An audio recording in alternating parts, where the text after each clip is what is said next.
नमस्कार मेरे प्यारे बच्चों, मैं Shri Shiv Sai coaching institute of development का संस्थापक विष्णु सारस्वत आप सभी का आपके अपने चैनल पर स्वागत करता हूं। आज मैं आपको ज्यामिति का सबसे महत्वपूर्ण टॉपिक चतुर्भुज तथा चतुर्भुज के प्रकार पढ़ाऊंगा, जिसको मैंने स्वयं लिख के तैयार किया है, जिससे आप सभी को एक ही वीडियो में चतुर्भुज की सारी जानकारी मिल जाए और दोबारा कभी भी आपको ये पढ़ना ना पड़े। तो आइए शुरुआत करते हैं चतुर्भुज। तो आइए दोस्तों अब शुरुआत करते हैं।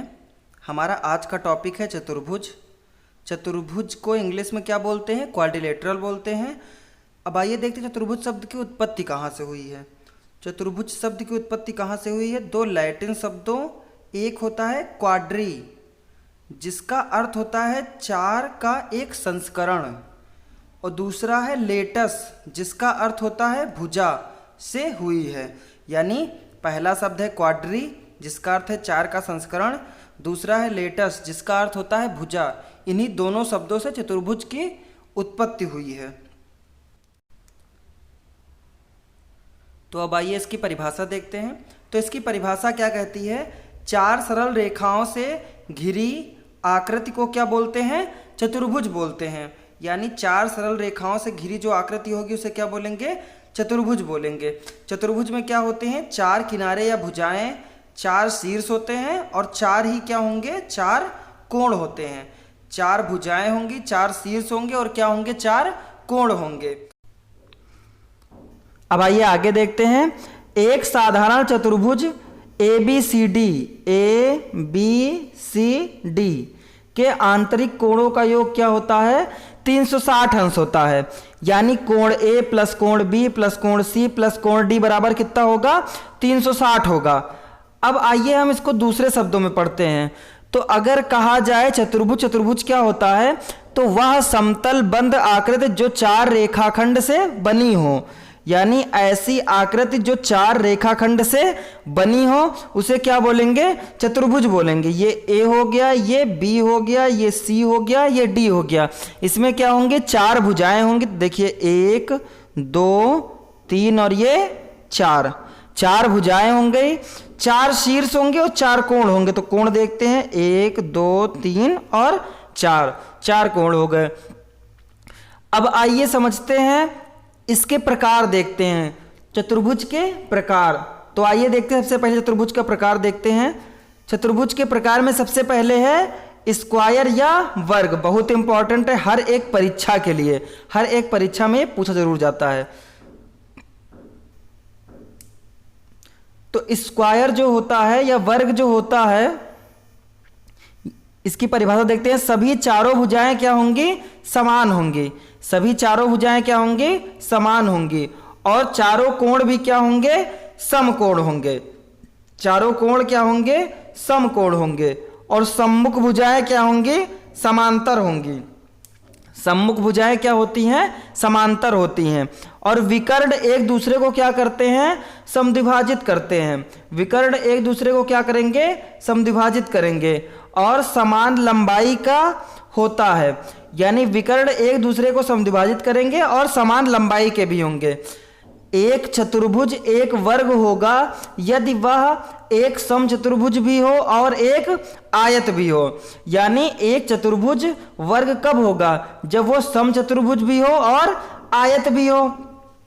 तो आइए हम दूसरे भाषा में देखते हैं, मतलब शॉर्ट में एकदम।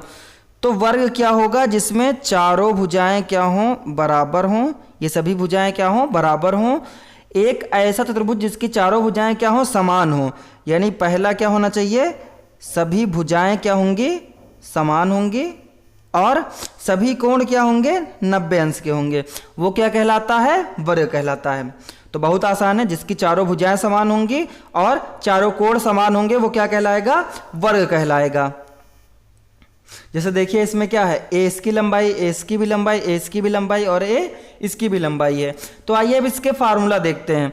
तो फार्मूला क्या होता है? वर्ग का क्षेत्रफल। तो वर्ग का क्षेत्रफल क्या होता है? भुजा का स्क्वायर। वर्ग का क्षेत्रफल क्या होता है? भुजा का स्क्वायर। या फिर अगर विकर्ण के रूप में ज्ञात करना हो, यानी विकर्ण दिया हो तब आपको ज्ञात करना हो क्षेत्रफल, तो क्या होता है 1/2 विकर्ण का स्क्वायर। वर्ग का क्षेत्रफल तब क्या होगा 1/2 विकर्ण का स्क्वायर। परिमाप क्या होता है, परिमाप क्या होता है, परिमाप मतलब सब टोटल भुजाओं की माप लेनी है। तो ए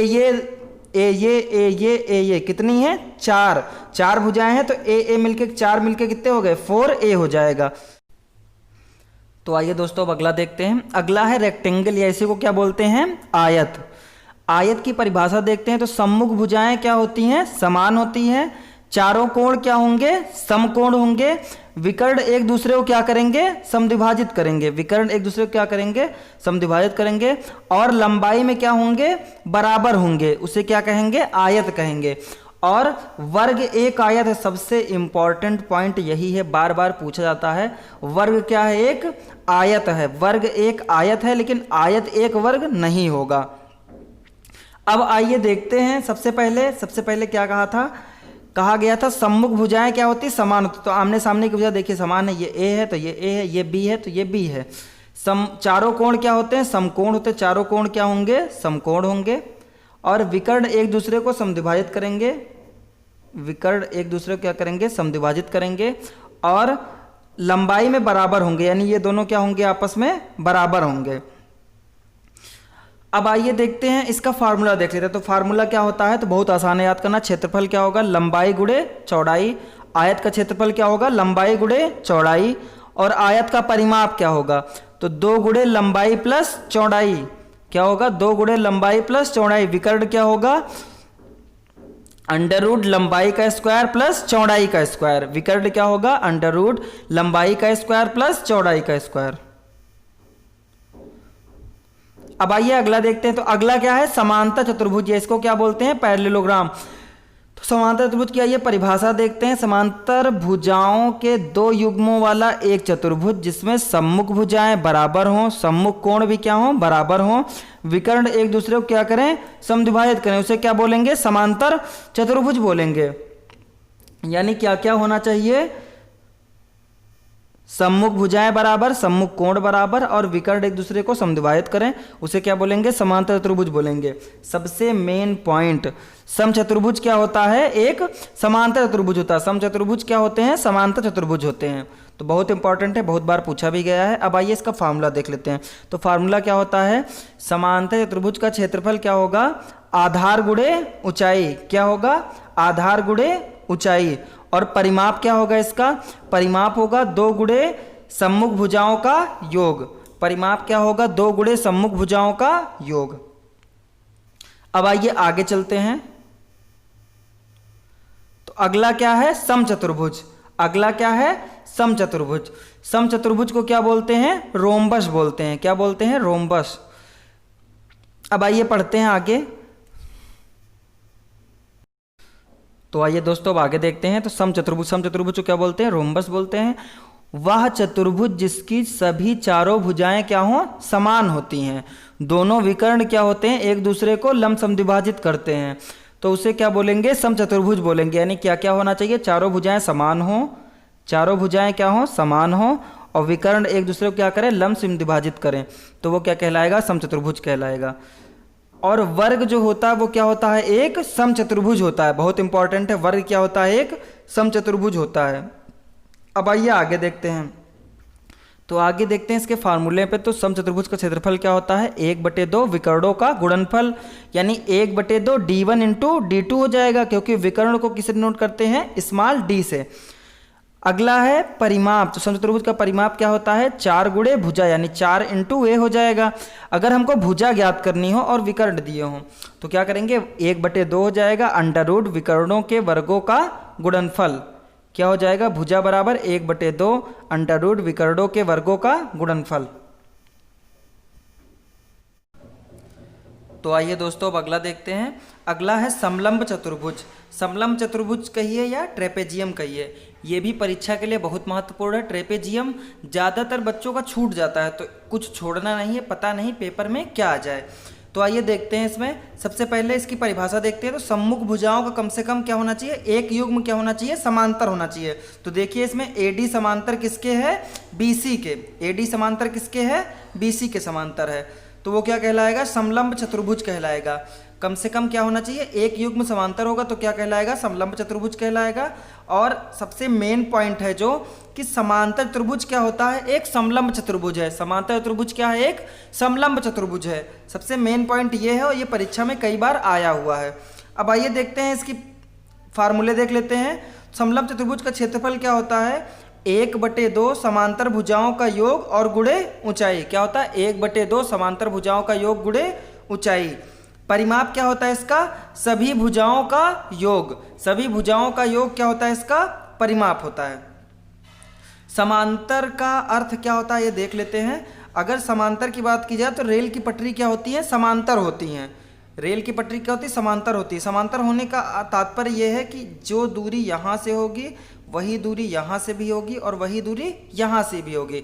समांतर रेखाएं कभी मिल नहीं सकती हैं, अनंत तक वो कभी मिलेंगी नहीं और उनकी दूरी हमेशा क्या होगी, समान होगी। तो वो क्या होंगी, रेखाएं समांतर होंगी, जैसे ट्रेन की। तो आइए दोस्तों अब आगे देखते हैं। अगला क्या है, अगला है पतंगाकार चतुर्भुज। पतंगाकार चतुर्भुज कहिए या काइट कहिए, बात एक ही है।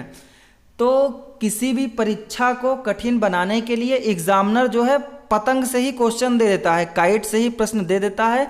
और काफ़ी बच्चों का ये काइट जो है छूट जाता है, तो उनके प्रश्न हो जाते हैं गलत। तो आपको कुछ भी नहीं छोड़ना है, अच्छे से पढ़ना है। अगर आपने पूरा वीडियो अच्छे से पढ़ा है तो आपको दोबारा पढ़ने की आवश्यकता नहीं है। अब आइए शुरुआत करते हैं पतंग या फिर काइट को। तो पतंगाकार चतुर्भुज क्या होता है, आसन्न भुजाओं के 2 युग्म बराबर लंबाई के होते हैं। तात्पर्य यह है कि इसका एक विकर्ण चतुर्भुज को 2 सर्वांगसम त्रिभुज में विभाजित करता है। सर्वांगसम क्या होता है, सर्व अंग सम, यानी सभी अंग समान हो, उसे क्या बोलते हैं, सर्वांगसम बोलते हैं। यानी अगर कहा जाए सर्वांगसम तो क्या होता है, सर्व अंग और फिर क्या, सम, यानी सभी अंग समान, उसे क्या बोलेंगे, सर्वांगसम बोलेंगे।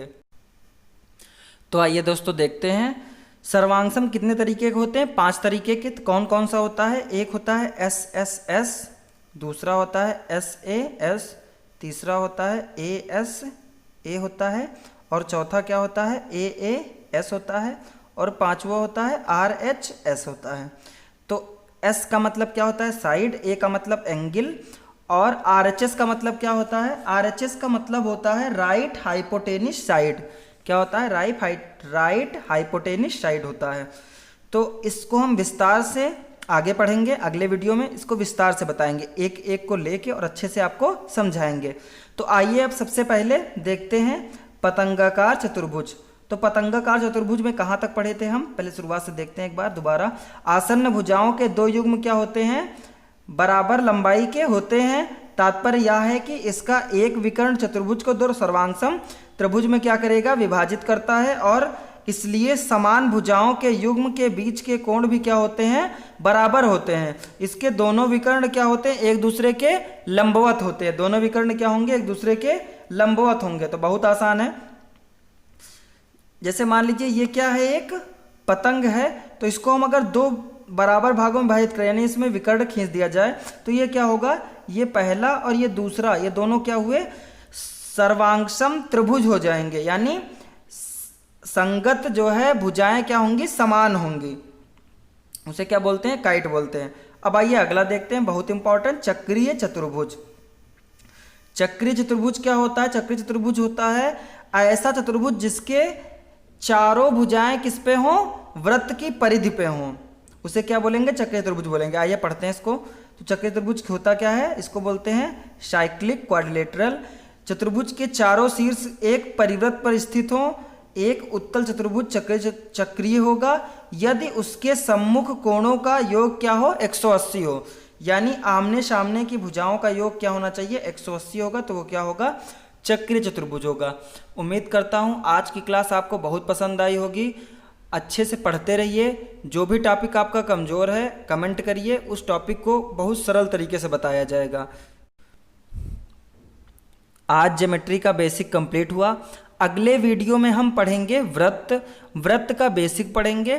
फिर उसके बाद हम पढ़ना शुरू करेंगे, एक एक चैप्टर को लेके हम आपको प्रैक्टिस कराएंगे।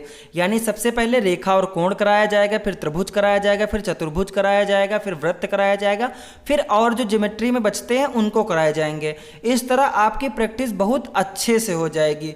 सीटेट से लेके सुपर टेट तक, एसएससी से लेके एसएससी सीजीएल तक, बैंक, यूपीपी, हर एक परीक्षा में सबसे ज़्यादा जो है अगर आपको फंसाने वाले क्वेश्चन पूछे जाएंगे तो वो हमेशा क्या होगा, ज्योमेट्री ही होगा। क्योंकि ज्योमेट्री बच्चों को बहुत आसान है, लेकिन उसका भय रहता है। ज्योमेट्री देख के अजीब सा मुँह बन जाता है, छोटा बउआ जैसे मासूम सा, मतलब डर के मारे। तो क्या करना है, आपको अच्छे से पढ़ लेना है, दोबारा आपके मन से डर एकदम ख़त्म हो जाएगा और ज्योमेट्री तो आपकी 1 नंबर की फंसेगी भी नहीं। एक नंबर आपका क्या होगा, सही हो जाएगा, कहीं भी 1 नंबर आपके कम नहीं। मिलेंगे अगले वीडियो में व्रत का बेसिक के साथ। व्रत के बारे में एक एक पॉइंट हम पढ़ेंगे, 20 से 25 पॉइंट होंगे, जिससे आपका व्रत जो है एकदम क्लियर हो जाएगा। क्योंकि अगर हम किसी भी चैप्टर को समझ के उसके बाद उसके सवाल करते हैं तो वो बहुत आसानी से हो जाते हैं। लेकिन अगर वही हम डायरेक्ट सवाल करना शुरू करें तो क्या होगा, वैसे तो सबको लगता है कि बेसिक पढ़ाया जा रहा है, बेसिक बहुत आसान होता है, लेकिन नहीं, बेसिक के बिना आप उस चैप्टर को कुछ नहीं जान पाएंगे, यानी आप उसको हल ही नहीं कर सकते। जब आपको बेसिक पता होगा, सभी जो है नियम पता होंगे, तभी आप सवाल को हल कर पाएंगे। तो पहले हम पढ़ेंगे व्रत का बेसिक पढ़ेंगे, उसके बाद हम एक एक चैप्टर, सभी चैप्टर के एक एक करके प्रैक्टिस करेंगे। प्रैक्टिस करने के बाद आप कोई भी प्रैक्टिस सेट उठाएंगे तो आपको एक भी सवाल आपसे फंसने वाला नहीं, आप ऐसे करते चले जाएंगे, पूछने की आवश्यकता नहीं किसी से भी। क्या करना है, केवल अच्छे से ज्योमेट्री के जितने वीडियो बनाए जा रहे हैं सबको अच्छे से देखना है। एक बार ना समझ में आए तो दोबारा फिर से देखिए, 2 बार में आराम से समझ में आ जाएगा। एक वीडियो के लिए काफ़ी समय लगता है पूरा कंटेंट आपके लिए तैयार करने में। तो क्या करना है, आपको केवल एक बार वीडियो को लाइक करना है, शेयर करना है और सब्सक्राइब करना है। और उम्मीद करते हैं आप वीडियो को शेयर ज़रूर करेंगे, जिससे आपका भला हो और साथ साथ आपके दोस्तों का भी भला हो। तो मिलेंगे अगले वीडियो में, तब तक के लिए जय हिंद।